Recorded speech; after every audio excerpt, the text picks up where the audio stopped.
Hi there, this is Yu-Gi-Oh! Decade Duel commentary for counter fairies. Um, if you've not looked at it already, I've made a deck recipe for counter fairies here, and this is me just showing off pretty much an example duel of this deck.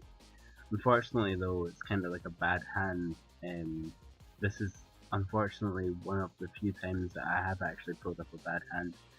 Right now I didn't really want to play all my cards face down. It's all about the timing of this deck. So I just put down an honest because I don't want to leave my life points wide open for an attack. He kind of worries me here. At first I thought, 60 cards, 12,000 life points, this guy can't really be all that great. But at the beginning here he kind of shocked me. I was like, okay, fair enough. I actually immediately thought, because of the hand that I had, that I was going to lose. But then I thought to myself, I've got 12,000 life points, but chances of me drawing nothing in between that time is quite slim. So I draw Valhalla, Fall to Fallen. I'm like, yes, here we go, Crystula right away. That locks down the field for special summoning. That's like the main point of this deck. Got 3 cards in his hand. I've gained as long as I kill this card, then I've got full control. Cause whatever card he draws next that could possibly destroy me, I could get rid of. And I'm looking. So I was quite glad. I got lucky there. I'm not gonna lie. I was lucky that I drew that, but that happens a lot with this deck. I just normally find that there's something that I can normally do apart from play honest on my first turn. Like if you can't, like, I don't need to tell it. It's common sense, but don't play honest if you can help it. So right now I'm kind of, I don't know what kind of deck he's using. He's got off to a really strong start, so I'm not going to underestimate the guy. As a side, screw it, I'm going to take out my tokens. He couldn't kill my Crystula right now. I was pretty happy with the field control here. I decided not to take that card off him because, as I mentioned in the deck list, there's a lot. It's all about the timing of what you can do. Brain Control. This is one of the cards that can easily turn a duel from winning to almost beating him to immediate lose. Luckily enough, I had a Dark Bride, and that's something you definitely want to use. So I decided that I don't want to give him an extra card because he's going to get an hour card, and so I got rid of it. And it was a Debris Dragon. So to be honest, I think I made the right call because he has Dandelion in his graveyard, so I was pretty lucky, I'm not gonna lie. Sorry for this. I have a habit of instantly pressing that one. 5-star, 7-star. I was like, okay. I thought he was gonna, like, he can't tuner. Obviously, he doesn't know about Crystula. This will happen a lot when running this deck. They won't read the effect too well. They won't know what she does. So I was like, okay, this works out. This works out for my favor. I'm all good with this. Like, getting a free. I don't want to attack Sanguine just now. I prefer for them to attack Sanguine. I prefer them to waste their attack attacking me instead of me attacking their Sanguine, because that lets them get a card in their hand for their next turn. So attack both of them and leave Sanguine open on the field.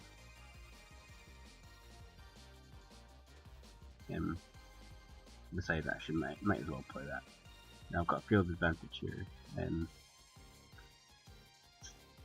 Again, Crystula, she's a real tie turner. Like Gear 10, I was like, okay, I'm not worried about Gear 10. Normally I would be worried about an extra Gear 10, but because I've got Crystula on the field, no matter what, she can't do anything there. So he attacks me. I'm like, fair enough. I'll get an extra counter trap on the go, and I think I've got him on the ropes here. There's nothing he can really do to kill my Crystula, so I might as well stop his next attack. And I think to myself, if I attack Sanguine now, I can use Drastic Drop Off, because he's going to get a card that he wants in his hand. So I figured, yeah, let's do this. It's one thing that no one's really done against me. Drastic Drop Off works no matter what, So I figure that would be the best planning action.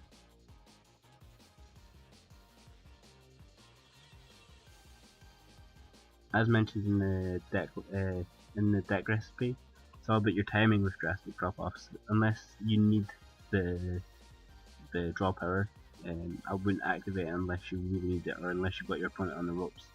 Because that's the best time to use those cards.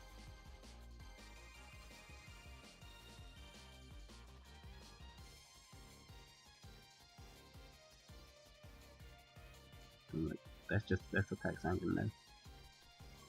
Just to destroy all hopes for him getting a comeback here.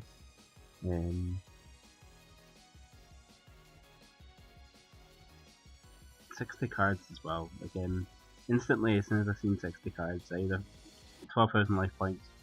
I'm not gonna lie, instantly I thought deck out deck, or a burn deck, or something like that. Because that's the only reason you should really run something like that, you know? There's no other reason why you should have 60 cards in your deck, because the chances of you drawing something that you actually want to play is pretty small. So, you know, that said, I wasn't taking a music because he did get a first hand. I seen that they had that card there in his hand. He could have used that to kill my Crystula. I don't know why he didn't. I was actually quite shocked. I was like, okay, maybe he just didn't want to take the life point hit. Who knows? But he should have went for that. Don't know why he had that random card in his hand. I made a deck that actually went around Injection Fairy Lily at one point, because she works with the Breeze Dragon, so I was like, you know what, why not? Could be fun. Obviously he didn't really know that Solidarity. I was like, oh, second Crystula. I'm pretty golden here. I've got my draw power cards, so here as well, right? If people are a bit obvious to do with Mirror Force, right? There was no reason why he should have played that in attack mode. None at all, unless he knew that he had something face down, and it was obvious. They hadn't played a face down all turn, and this is one mistake a lot of people do. They think they've won before they've actually won. I knew that no matter what, he couldn't take down my Crystula because I had negate attack. So rather than being safe and sorry, I just turned that to defense mode, attacked the other one, and it paid off.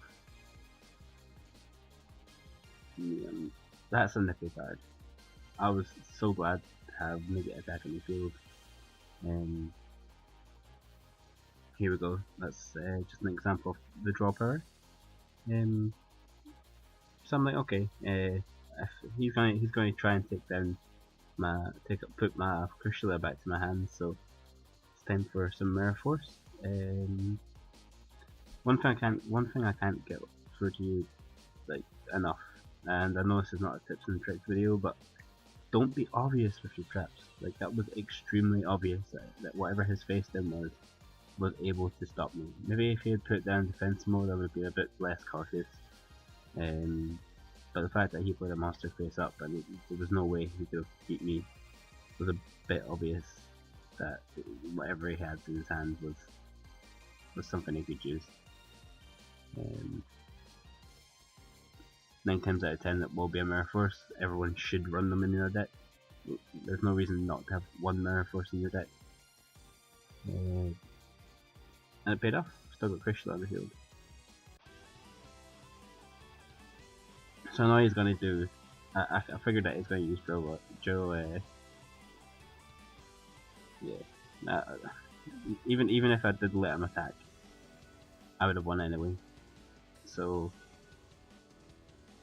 I was just like, no, nope. Mirror Force. Here we go. Game. One thing I noticed, he didn't have many spell traps, but he should have used Injection Fairy Lily to take down my card. I don't know why he didn't, or what reason he had, but maybe he just didn't want to take that damage. You should have chanced it though. Yeah, so that's an example of how my deck can go from really horrible hand to decent hand.